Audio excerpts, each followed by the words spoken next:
दोस्तों, बीते 70 सालों में कांग्रेस के राज में जो हिंदुओं का दमन हुआ,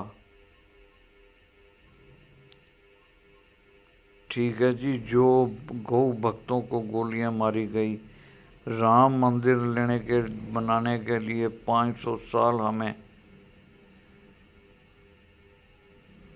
कोर्ट में, अदालतों में लड़ना पड़ा।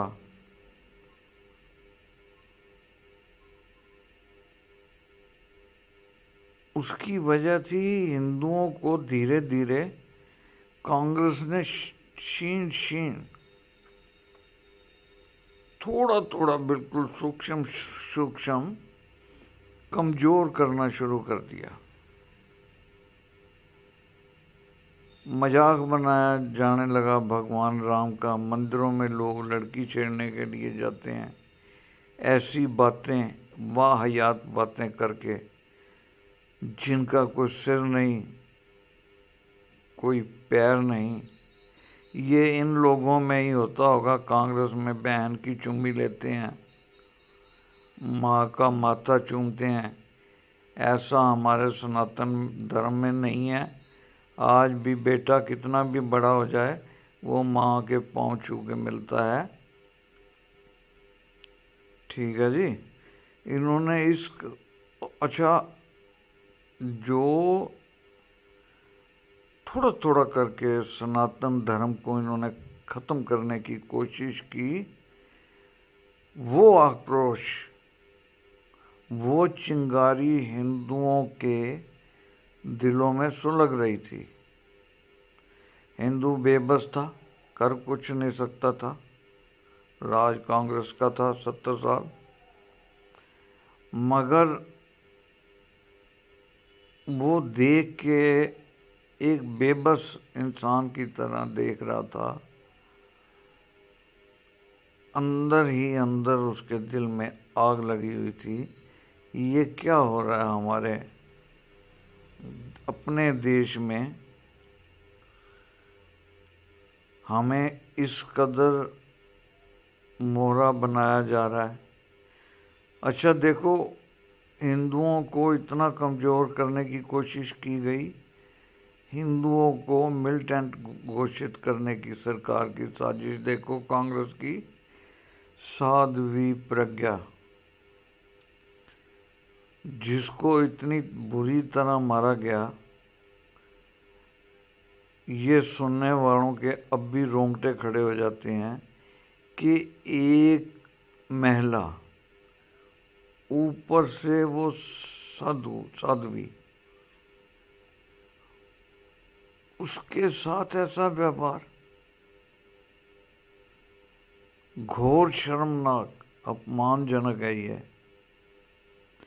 क्या इसकी सजा कांग्रेस को मिलेगी? नहीं। सोनिया गांधी बचेगी? नहीं, जाने वाली है। उसके बाद देखना राहुल गांधी का क्या हाल होगा। ये जो कांग्रेस के लोग हैं ना, ये उठा के राहुल गांधी को ना फेंकें दफ्तर से बाहर तो मेरे को कहना, और सभी खेल हो जाएगा 10 सालों के, आने वाले 10 सालों के अंदर अंदर, भगवान ने चाहा तो। कोई हिंदुओं का पैरवी करने वाला था ही नहीं। जो चोरी छुपे बेचारे अदालतों में जाते थे राम मंदिर के लिए, या कानून, गलत कानून बना दिए गए, मुस्लिमों के लिए धर्मशाला बना दिया देश। पाकिस्तानी हो, अफगानी हो, बलूचिस्तानी हो, किधर का भी हो, बांग्लादेशी हो, उसको, उसकी बेटी को, उसकी माँ को, उसके बाप को, उसके दादा को, उसके दादी को, उसकी नानी को, उसकी आने वाली 3 नस्लों को यहाँ कोई कागज़ पूछेगा नहीं। वो वैध है, वो रह सकता है, वो मालिक है, वो किसी भी ज़मीन पे हाथ रख दे, वो उसकी अपनी हो गई। ऐसे अंधे कानून जब बनने शुरू हो गए तो कांग्रेस के पाप का घड़ा भर गया। जुल्म जब होता है, कोई ना कोई तो आता है ना। आ गए हमारे भोलेनाथ। उन्होंने तीसरा नेत्र खोला और नमो नमो का आगमन हुआ भारत में, गुजरात से।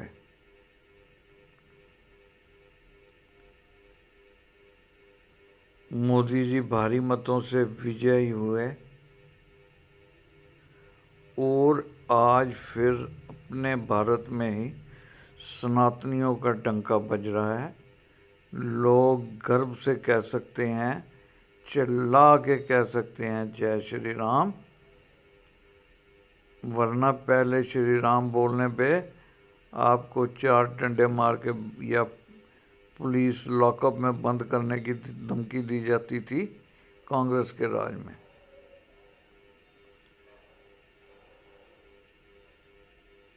ठीक है, अब सरकार काम कर रही है, बहुत स्लो रफ्तार से काम कर रही है। 10 साल बहुत टाइम होता है, मगर सरकार की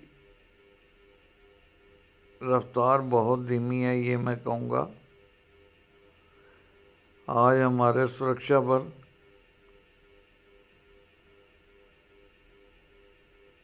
गर्व से कह सकते हैं हम भारतीय सैनिक हैं, वरना जितने हमारे सैनिकों ने जान दी है ना, अगर ये आंकड़ा देश की जनता को दिखाया जाए ना, तो आर्मी का खून खोल उठेगा और साथ साथ हर हिंदुस्तानी का खून खोल उठेगा।